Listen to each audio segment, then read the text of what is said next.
Hey, it's me again. Been a while, huh? If you remember back in April, I asked you guys to fill out a survey about the Saturn, Sega, video games, blah, blah, blah, blah, blah, blah, blah. You know what I'm talking about. And a month's passed now, a month and 2 weeks, actually. The survey's run its course, so it's time to share the results. I was shooting for 500 responses, but came up a little short at 420. Still, it's not too bad. Think about it, pollsters often predict elections with smaller samples. Anyway, let's get to it here. I'm going to take you through each question, break down the numbers a bit, and offer some of my own insight and opinions. If you'd rather forgo hearing me blather on for the next 15 minutes or so, there's also a link to the survey results in this video's description. Click that, you're gold. Don't need to hear me talk anymore. Now, as for the rest of you who seem keen on hearing my sweet, sweet voice, we'll start from, how about the beginning? Question 1. What is your age? For this particular question, I use Nielsen Corporation's go-to demographics for television audiences. In retrospect, probably not a good idea. As you can see, the top result was 25 to 34-year-olds at 56.3%. 25 years old right now would equate to about, 4 years old back then? And 34 would have been about 13.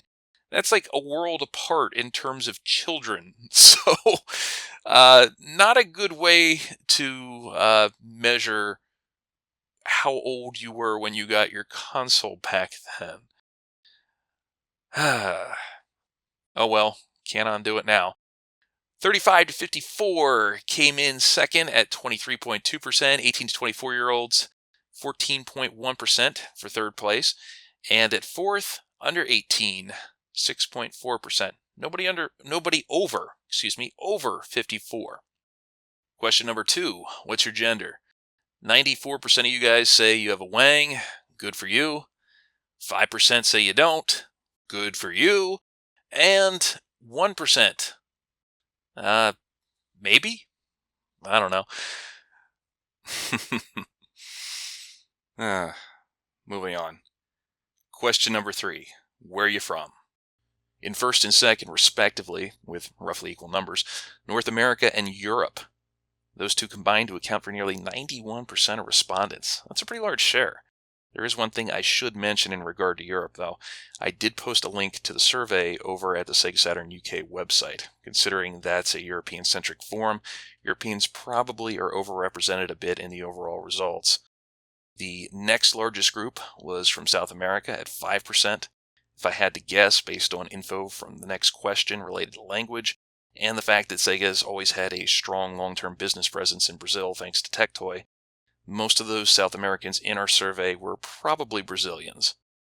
The Aussies are fourth at 3%, and here's a downer, Asia, 1%. I was expecting a few more responses from Asia since my channel does have quite a sizable following in that region, but with the survey being in English, I suppose I shouldn't be too surprised. Moving on to the next question.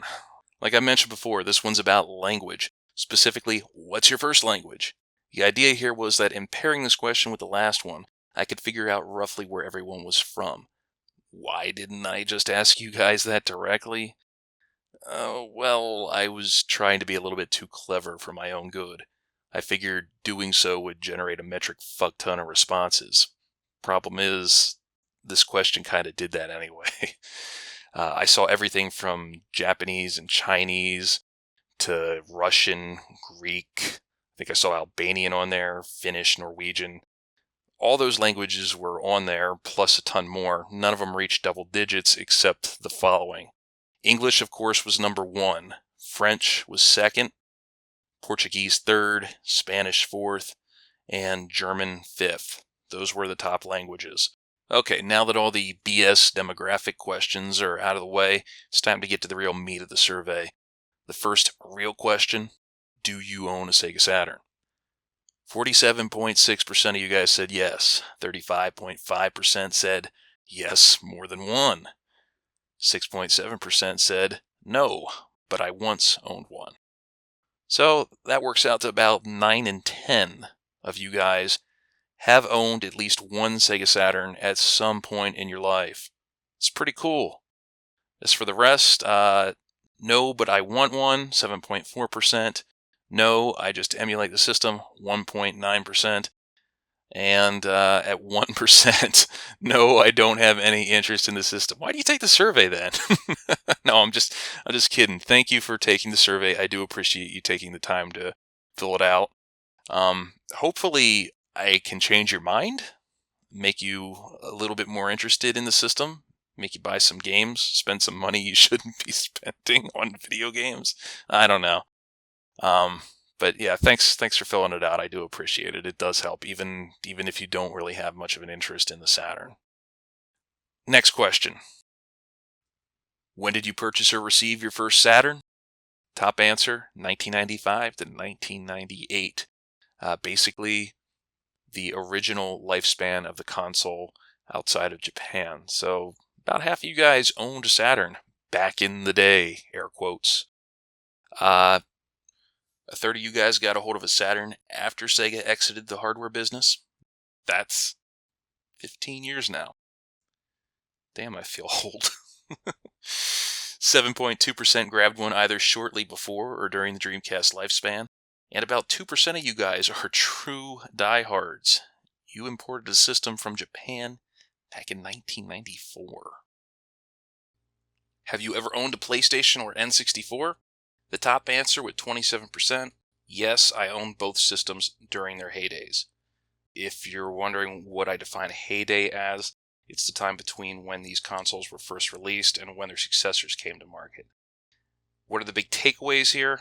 64% of you guys owned a console from one of Sega's two biggest competitors during the fifth generation. And 86% have owned either a PS1 or N64 at some point. Just goes to show how both systems were and still probably are popular even among Saturn enthusiasts. Getting back to Sega, what was your first Sega console? And gee, what do you know? Sega's all-time best-selling hardware just so happens to be the first Sega console for most of you guys at 56%. In second, and this is probably where the Sega Saturn UK forums skew things a bit, is the Master System with 23%.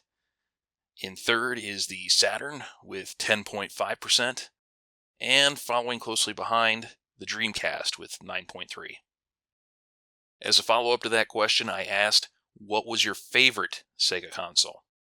Now keep in mind, this is a survey primarily aimed at Saturn enthusiasts, so it should come as no great shock to see that the Saturn was the preferred console of 42% of respondents. The Dreamcast was second at a very healthy 31%, the Mega Drive in third at 19%, and not much love for the Master System, only 4 people, good for a meager 1%. Here's an interesting one. What's your favorite game genre? On a system renowned for its shooters and fighters were pretty low on this list. Fighters only account for about 11.7% and shooters 6.4%. The top scoring category was action, followed by role-playing and adventure. From which region do you prefer to collect Saturn games? A solid plurality, 40.5%, said Japan, which makes a lot of sense. Japan saw nearly 1,000 more releases than the rest of the world, some of which are the best on the system. Any sane person will tell you the packaging and artwork are generally superior, especially the packaging. No one, and I mean no one, likes those hulking plastic Sega CD cases that always end up breaking. And Europeans, they have it even worse. Those cardboard cases, they just fall apart over time.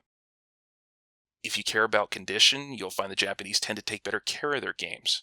If you're from a PAL territory, collecting Japanese games means you don't have to worry about whether or not they're PAL optimized. It's better to collect Japanese games, in my opinion. And judging by these results, a lot of you guys seem to agree. As for the other regions, North America and Europe come in at a little over 20%. Less than 1% collect games from Brazil, and about 14% don't even bother collecting Saturn games. How many Saturn games do you own? Not a whole lot of explanation required here. People with more games are in the minority. Those with fewer games constitute a majority. If you wonder where I stand in all this, I currently have around 230 some odd titles that I consider worthy for my collection. But if you count duplicates and poor condition games, I'm probably closer to 270, maybe 280. Here's an interesting question. When you don't physically own a Saturn title that you want to play, how do you go about doing so? 44.3% of you guys refuse to play games you haven't bought. I find that kind of shocking. In the previous question, I asked you guys how many games you owned. 37.9% said less than 25. 12.6% said they don't even collect. Add those numbers. Half of you guys own few to no Saturn games. So when taken together with the 44% of you who say you won't burn or emulate, I'm left to conclude that a whole bunch of you are missing out. And for no reason, really. No one's making money off these games anymore. Well, other than eBay retailers. And most of them are bending you over every time you buy. I mean, I like owning the games, I really do, but I realize I'm never going to come close to owning a complete Saturn collection. And that's probably going to be true for most of you guys too. So I guess what I'm saying is, don't feel bad for playing games you haven't bought. The only person who loses out when you refuse to play a Saturn game you don't own is you. And, well, shitty eBay price gougers. Anyway, let's get back on topic. 31.7% of you said you use emulation. 15% said other. I'm guessing other is probably mod chips, which I neglected for some reason to include as an option. 11% said the swap trick, the good old swap trick. 6.7% said pseudo Saturn. And USB flash devices account for 3.1%. On to the emulation questions. The first one, what statement best reflects your opinion in regard to emulation of video games? The most popular answer among 1/3 of respondents was, I prefer original hardware. Emulation isn't perfect, but it has plenty of upside.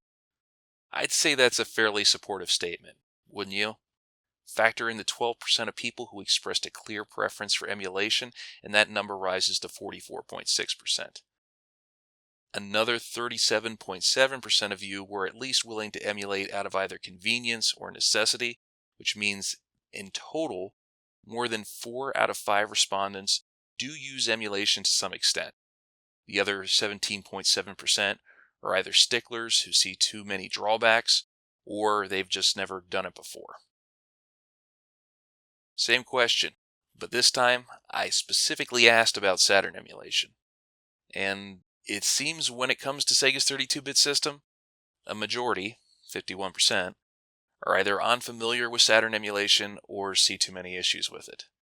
If you remember in my previous question, 44.6% of you were supportive of emulation in general, but only 27.4% said the same when it came to the Saturn. So basically, the misconception that Saturn emulation is shit still persists. Well, I got news for you. Most of my videos are recorded from emulators. My Saturn videos in particular are recorded from SSF, which, aside from minor sound issues with certain games, is very accurate. You just got to know which version to get because the current release is kind of buggy, and you got to know how to optimize it. This is something I want to address in the future with a tutorial video, but I'm going to hold out until I can scrape together enough cash to, get a proper mic. But Saturn emulation isn't bad, guys. It's not. Try it. What's your preferred Saturn emulator? 52.4% said not applicable. That figure jives with the 51% who said they either don't bother with Saturn emulation or that it has too many drawbacks. 32% said SSF, which means over 2/3 of people who emulate Saturn prefer that emulator, and rightly so. Yabayus and Yabayu's derivatives come in at a combined 11.8%, good for a 25% share. Other Saturn emulators only account for about 8%. Again, My personal preference is SSF, but do keep your eyes on UO Yavius and the Windows version that's often labeled Yavius DevMeax. The dev behind this emulator has put a lot of time and effort into improving it in recent months. And while it's still nowhere near as accurate as SSF, his progress has been very encouraging. It could one day very well be the best emulator for the Sega Saturn. Alright, last one on this topic. Would you purchase a device similar to the Retro Freak or Retron 5 if it supported Saturn gaming? This was sort of a trick question. Both pieces of hardware are essentially glorified emulation boxes, so I wanted to see if any discrepancies arose between your opinions on emulation and your opinions on whether or not you'd buy a piece of emulation hardware. I'd say the results are inconclusive. Still, there is some worthwhile information here. 3 out of 5 respondents would be open to purchasing a hypothetical Saturn emulation device. Fascinating, no? Which Sega-published Saturn titles do you enjoy the most? With this question, respondents were allowed to select as many games as they wanted in hopes of determining the most popular titles on the system. There was no limit to the amount of games you could select, mainly because Google Forms didn't allow me to set one. Anyway, in first, with 64.5%, is Nights into Dreams. In second, Panzer Dragoon Zwei with 54.8%. The original Panzer Dragoon is third with 54.3%. Virtual Fighter 2, fourth at 52.9%. And in fifth, Panzer Dragoon Saga with 47.9%. All 5 of those games exceeded 200 votes. If you're scratching your head trying to figure out why Saga finished behind the other 2 Panzer Dragoon games, either most respondents are like me and prefer rail shooters, or more likely, not as many people have played Saga. After all, it is a very expensive game. Regardless, the Panzer Dragoon franchise got a lot of well-deserved love in this survey. What is your favorite Sega-published Saturn game? You only got one choice here, and unsurprisingly, Panzer Dragoon Saga came out on top with 15.2%. Nights into Dreams wasn't too far behind, though, nipping at its heels with 14.3%. Sega Rally came in third at 8.6%. In fourth, Guardian Heroes was 6.9%. And tied for fifth at 4.8% are Virtual Fighter 2 and Fighters Megamix. For those interested, my personal choice is Nights. If Sega chose to port, remake, or release a sequel to a Saturn game, what would be your preferred platform? The results are pretty self-explanatory.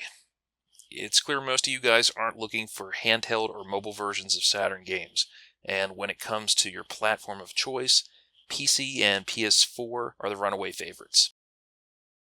Which dormant Sega-published Saturn IP would be the best candidate for a slightly enhanced HD port? We're talking something in the vein of, say, Guardian Heroes HD on Xbox Live Arcade. Now, the winner, by a large margin, was Panzer Dragoon. To put that into perspective, the next most popular choice was Burning Rangers, which trailed by over 18 points. I get it. I really do. But unless you're talking about Panzer Dragoon Orta, I disagree. Your choice is definitely a testament to how great the Panzer Dragoon franchise's art style is. It looked phenomenal for the time. But at the end of the day, the 3 Saturn titles are still 3D games from the mid-90s, and their age does show. I think a more appropriate choice would be a 2D IP, something like a Stall, or Clockwork Knight, or Dragon Force. Those games just hold up better in terms of graphics. Panzer Dragoon would probably be better off getting a brand new game, or remake, which brings us to the next question. Which dormant Sega-published Saturn IP would be the best candidate for a brand new game or remake? Once again, it's not even close. You guys picked Panzer Dragoon. Like I mentioned before, this makes more sense.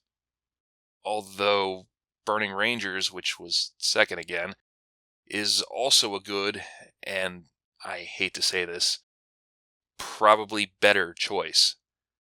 Let me explain.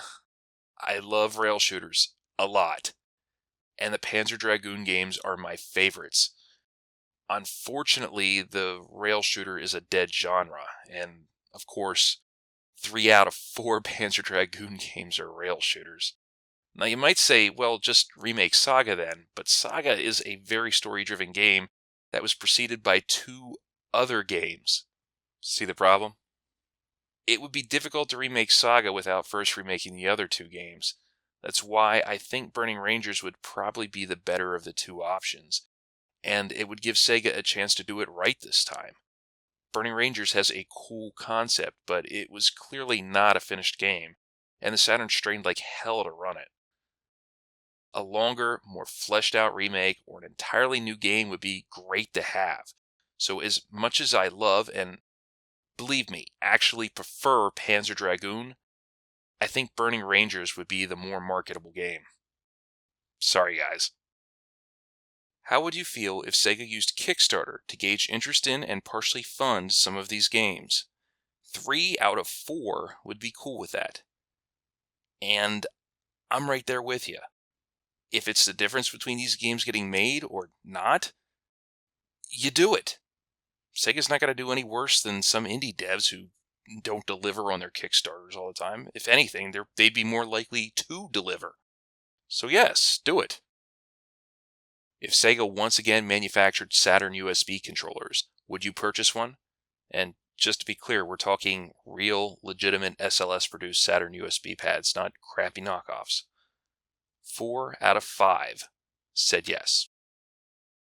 Which are your favorite third-party Saturn developers? Capcom came in first, getting votes from 76.7% of respondents. SNK, Treasure, and Konami, in that order, were second, third, and fourth, each receiving votes from roughly 50% of respondents. And in fifth was Atlas with 43.3%. What is your favorite game from the system's library? The entire library, not just Sega-published titles, not third-party titles, everything. The top 5 answers, starting with number 1, Panzer Dragoon Saga at 12.7%. Number 2 was Nights into Dreams with 10.9%. Sega Rally was number 3 with 5.1%. Guardian Heroes, number 4 with 4.1%. And Radiant Silvergun, number 5 with 3.6%. What statement best reflects your opinions concerning video games released by mainstream publishers in today's world? The top 2 answers to this question were actually pretty close. Video games are about as good as they've ever been came in at number 1 with 31%, while video games are not as good as they used to be was right behind it at 30%. They don't make the sort of games I like anymore also got a sizable chunk of the vote, coming in at 21%. Overall, when combining all the positive statements with the positive statements and the negative statements with the negative statements, we find that only about 38% are happy with where gaming is today, while 62% either dislike or are apathetic about it. So, you guys are definitely a bit jaded. Don't feel bad. So am I. What are your thoughts on indie games? Reading through your comments, I get the impression that you guys generally like indie games. A number of people mentioned that while they do enjoy some of them, they find most to be lacking in some capacity, which is certainly a sentiment that I share as well.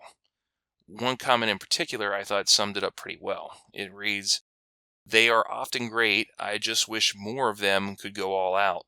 For example, a lot of games that use pixel art often rely on simplistic 8-bit graphics instead of some of the more beautiful, detailed pixel art you would find in some of the SNK games like Metal Slug or King of Fighters, or the pixel art in Street Fighter III Third Strike." I agree. The indie market is oversaturated with games that have a pseudo 8-bit art style. There needs to be more variety, is what I'm trying to say. Another comment that caught my eye reads, "I enjoy ones that aim to be fun over being artsy or having some social commentary." Agreed. When you only use a game as a vehicle for social commentary, you're kind of missing the point of what games are about. Gameplay. If the best you can come up with is a fucking walking simulator, you should probably think about making a short film instead. Just saying. Okay, next question. The one I'm sure you've all been waiting for. What statement best reflects your opinion concerning Sega as a developer and publisher in today's world? 56% of respondents say they are not as good as they used to be. 23.6% say they don't make the sort of games I like anymore. 8.1% just outright say they're trash. And 4.8% don't even care about modern Sega. Altogether, a whopping 92.5% of you don't like or don't care about the company anymore. That's sad. But I agree. Sega spent 10 years serving up crap and largely ignored everyone but Sonic fans. And when they do occasionally toss their other fans a bone, they either dump a bug-filled piece of shit out there or limit it to one or two platforms. What did they expect would happen? Sega seems to have acknowledged that they have a problem when it comes to quality, and that's good. Hopefully they fix things, but they should consider tapping into their old catalog more often. And when they release these games, make sure they're available on as many platforms as possible. Sony, Microsoft, and soon Nintendo will all have adopted uniform PC architecture for their hardware. So as far as digital distribution is concerned, there's no reason why their games can't be on both PCs and all home consoles. Make it happen, Sega. Last one. What does Sega still do well? What do they get wrong? And how can they improve? Some of you guys put a lot of time and effort into these questions, and there were definitely some good ones. I can't just pick a few. And since this video is running very long anyway, I'm going to encourage you guys to go to the link in the description and check some of these out for yourselves. You guys had good ideas. Read them. Alright? Anyway, thanks for joining me for this video. If you stuck through the entire thing, I'm shocked. But I'm also, I'm glad you did. Thanks for taking the time to, well, first fill out the survey and then listen to this whole video. If you have anything you want to pass on to me in the comments, feel free. If you thought this was a good idea, a bad idea, whatever, let me know. I'm eager to hear your opinions. All right, guys. Till next time. See ya.